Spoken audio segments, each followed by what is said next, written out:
बिस्मिल्लाहिर्रहमानिर्रहीम। Welcome to my YouTube channel Najat travels and tourism Italy.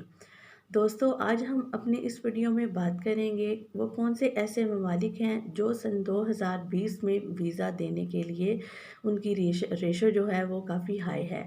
यानी जो वीज़ा प्रोवाइड करने वाले, वीज़ा लॉन्च करने वाले जो कंट्रीज़ हैं सन 2020 में, वो ऐसे कौन कौन से हैं।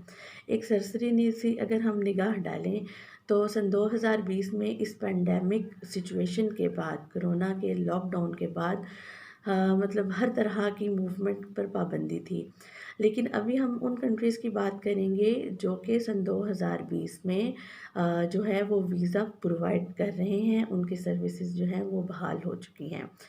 सन 2020 में लॉकडाउन के बाद जिन ममालिक ने वीज़ा देने के लिए अपनी पॉलिसीज़ जो हैं वो लॉन्च की हैं, उनमें एक का नाम है कतर, अज़रबैजान, मलेशिया, टर्की और इसके अलावा मिस्र। और इन तमाम कंट्रीज़ के बारे में मैं आपको मालूमात देती चलूँ।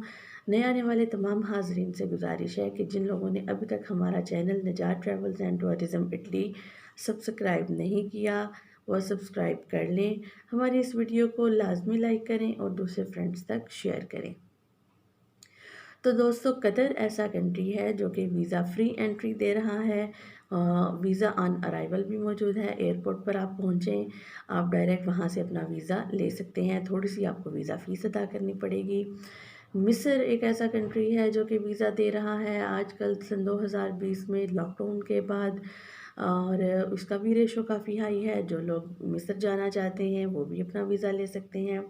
इसके अलावा टर्की टर्की ने बड़ी खुले दिल के साथ, फ़राख़ दिली के साथ वीज़ाज़ जो हैं वो इशू करना शुरू किए हैं। उनका रेशो बहुत हाई है।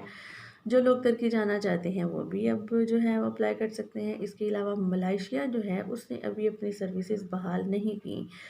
तो जो लोग मलेशिया जाने के ख्वाहिशमंद थे उनको थोड़ा-सा अभी इंतज़ार करना पड़ेगा। जबकि सुनने में आ रहा है कि सितंबर में जो है वो एम्बेसी जो है वो अपना सितंबर के एंड पर ऐलान करेगी कि उसने कब अपनी एम्बेसी जो है वो उसकी सर्विसेज बहाल करनी है।